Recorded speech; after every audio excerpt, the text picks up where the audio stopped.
আসসালামু আলাইকুম ওয়া রাহমাতুল্লাহি ওয়া বারাকাতুহু। আলহামদুলিল্লাহ ওয়াসসালাতু ওয়াসসালামু আলা রাসূলিল্লাহ বাদ।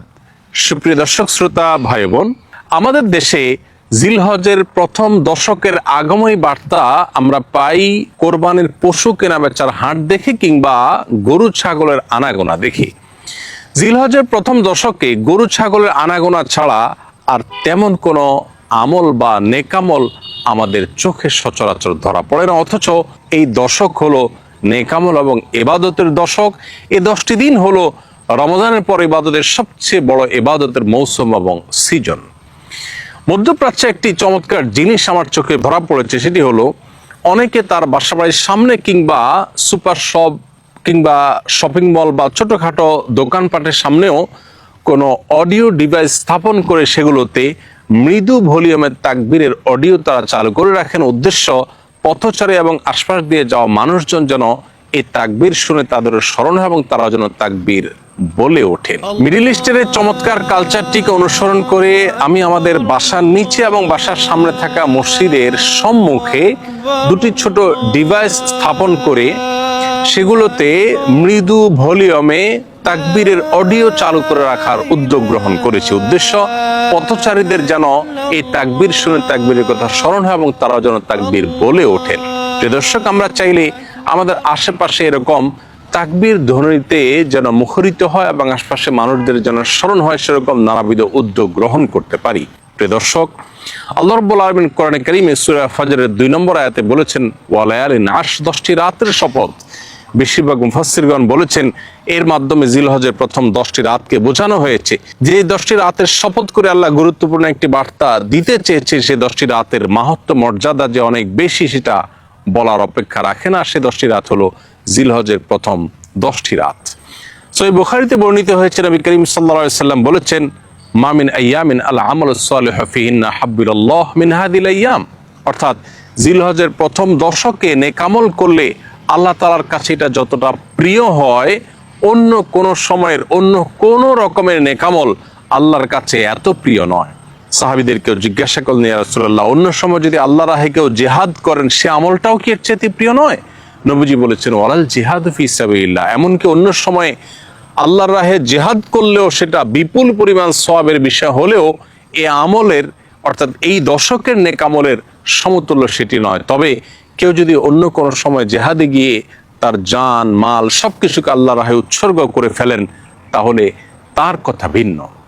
এখান থেকে পরিষ্কারভাবে বোঝা যায় এই দশকটি এর গুরুত্ব এবং মর্যাদা এবং মাহাত্ম্য কত বেশি, এর তাৎপর্য কত বেশি। প্রিয় দর্শক, এই দশককে ঘিরে কোরবানি ছাড়া বা কোরবানির প্রস্তুতি ছাড়া আমাদের সমাজে অন্য কোনো আমল দেখা যায় না। এটি দুর্ভাগ্যজনক একটি বাস্তবতা। তাই আসুন জিলহজের এই দশককে আমরা আমল, ইবাদত এবং নেকামল দিয়ে সাজাবার চেষ্টা করি।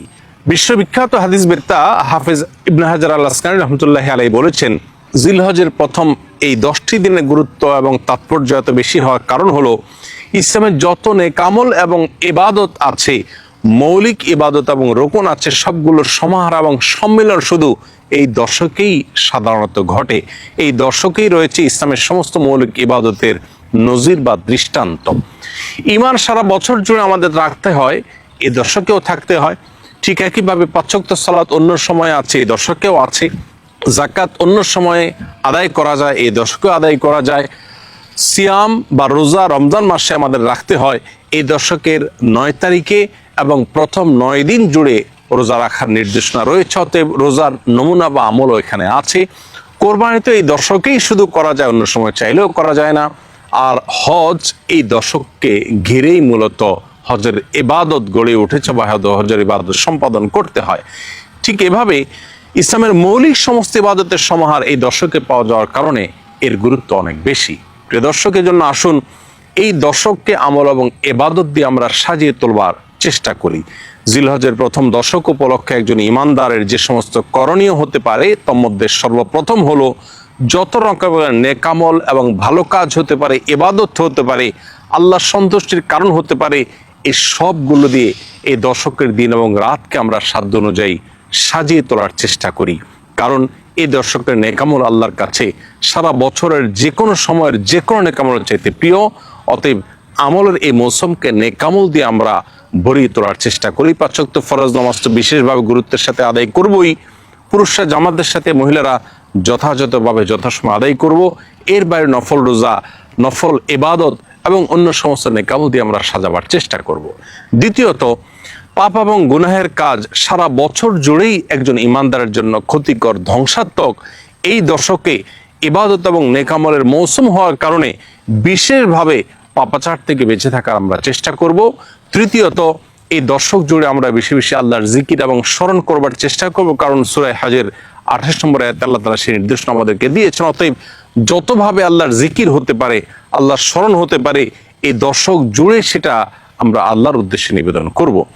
চতুর্থত, যাদেরকে আল্লাহ তাআলা তৌফিক দিয়েছেন তারা এই দশকে হজ করব ইনশাআল্লাহ। 5 নম্বর হলো, যাদেরকে আল্লাহ তৌফিক দিয়েছেন তারা এই দশকের 10ম দিনে অর্থাৎ কোরবানির দিন আমরা কোরবানি পেশ করব আল্লাহর উদ্দেশ্যে। 6 নম্বর আমল হলো, এই দশককে ঘিরে আমরা বেশি থেকে বেশি তাকবীর, তাহমিদ, তাহলিল অর্থাৎ আল্লাহু আকবার, আল্লাহু আকবার, লা ইলাহা ইল্লাল্লাহ, আল্লাহু আকবার, আল্লাহু আকবার, ওয়ালিল্লাহিল হামদ বেশি বেশি আমরা পাঠ করব এবং উচ্চারণ করতে থাকব। সাহাবীদের মধ্যে কোন কোন সাহাবী এই দশক উপলক্ষে বাজারে যেতেন শুধুই তাকবীর পাঠের উদ্দেশ্যে। কিছুটা সরবে বা উচ্চ কণ্ঠে তারা তাকবীর পাঠ করে অন্যদেরকে স্মরণ করাতেন, যাতে তাদের তাকবীর শুনে অন্যরাও তাকবীর পাঠ করেন। কতটা গুরুত্বপূর্ণ হলে এই দশকে তাকবীর দ্বারা পুরো পরিবেশকে মুখরিত করবার চেষ্টা সাহাবীগণ করতেন। অতএব এই দশকের দিন এবং রাতকে আমরা সাধ্য অনুযায়ী নারী পুরুষ সবাই, নারীরা নীরবে, পুরুষরা যেখানে সরবে দরকার হয় সেখানে সরবে, যেখানে নীরবে হয় সেখানে নীরবে তারা বেশি বেশি তাকবীর পাঠ করব। 7 নম্বর আমল হলো, এই তাকবীর অর্থাৎ আল্লাহু আকবার, আল্লাহু আকবার, লা ইলাহা ইল্লাল্লাহ, আল্লাহু আকবার, আল্লাহু আকবার, ওয়ালিল্লাহিল হামদ এটি জিলহজের 9 তারিখ বাদ ফজর থেকে নিয়ে জিলহজের 13 তারিখ আসর পর্যন্ত এই দিনগুলোর প্রত্যেক ফরজ নামাজের পর নারী পুরুষ সবাই যার যার অবস্থান থেকে একবার করে আমরা পাঠ করব। এটি হলো বিশেষভাবে এই তাকবীর পাঠের আমল। সাধারণভাবে পুরো দশক জুড়ে আর বিশেষভাবে 9 থেকে 13 জিলহজ পর্যন্ত এই তাকবীর পাঠ করতে হবে প্রত্যেক ফরজ নামাজের পরে। 8 নম্বর আমল হলো, যারা কোরবানি করার নিয়ত করেছেন, কোরবানি করবেন ইনশাআল্লাহ, তারা জিলহজের চাঁদ উদিত হওয়ার পর থেকে নিয়ে কোরবানি পর্যন্ত এই সময়টুকুতে চুল, নখ এবং শরীর অবাঞ্ছিত লোম ইত্যাদি কাটা থেকে বিরত থাকবেন। অর্থাৎ জিলহজের চাঁদ ওঠার আগে আগে এগুলো কেটে শেষ করবেন এবং প্রয়োজন হলে কোরবানির পরে করবেন। এর মধ্যবর্তী সময়ে এগুলোতে আর হাত দিবেন না বা কাটবেন না। 9 নম্বর আমল হলো, জিলহজের 9 তারিখে রোজা রাখা। পৃথিবীর বিভিন্ন প্রান্তে ছড়িয়ে ছিটিয়ে থাকা যে সমস্ত মুসলমানগণ আরাফায় যেতে পারেননি বা হজ করতে পারেননি, তারা জিলহজের 9 তারিখে যদি রোজা রাখেন, নবী করিম সাল্লাল্লাহু আলাইহি সাল্লামের ভাষ্য অনুপাতে 1 বছর পূর্বের এবং 1 বছর অগ্রিম অর্থাৎ পরবর্তী 1 বছর যদি আল্লাহ তাকে বাঁচিয়ে রাখেন, তাহলে সেই বছরের গুনাহ অর্থাৎ সগীরা গুনাহগুলো আল্লাহ তাআলা মাফ করে দিবেন। এজন্য জিলহজের 9 তারিখে বিশেষভাবে নফল রোজা রাখা, এবং অনেক ওলামায়ে কেরাম বলেছেন জিলহজের 1 থেকে 9 তারিখ পর্যন্ত, যেহেতু আমলের দশক, অতএব এই 9 দিনই রোজা রাখাটা বিশেষভাবে নির্দেশিত যদি তৌফিক হয়। 10 নম্বর আমল হলো, জিলহজের 10ম তারিখ অর্থাৎ ঈদুল আজহার দিনে সাধ্য অনুযায়ী ঈদুল আজহাকে ঘিরে যে সুন্নাহগুলো আছে সেই সুন্নাহগুলো বিশেষভাবে পালনে সচেষ্ট থাকা। প্রিয় দর্শক, জিলহজের প্রথম 10টি দিন ইবাদতের অত্যন্ত অবহেলিত অথচ কোরআন এবং হাদিসের দৃষ্টিতে অত্যন্ত তাৎপর্যপূর্ণ মৌসুম বা সিজন। আসুন প্রত্যেকে যার যার জায়গা থেকে এই দশকের তাৎপর্য, গুরুত্ব এবং মাহাত্ম্য সম্পর্কে মানুষের মধ্যে সচেতনতা সৃষ্টি করি, মানুষের মধ্যে জানাশোনাটা বাড়ানোর চেষ্টা করি এবং সেই সাথে এই দশকের করণীয়গুলো নিজেরা আমল করি, অন্যদেরকে আমল করতে উদ্বুদ্ধ করি। আল্লাহ রাব্বুল আলামিন আমাদের সবাইকে জিলহজের এই দশকের গুরুত্ব অনুধাবন করা, অন্যদের মধ্যে সচেতনতা সৃষ্টি করা এবং আমল দিয়ে এই দশককে অর্থবহ করে তোলার তৌফিক দান করুন। জাযাকুমুল্লাহু খায়রা। আসসালামু আলাইকুম ওয়া রাহমাতুল্লাহি ওয়া বারাকাতুহু।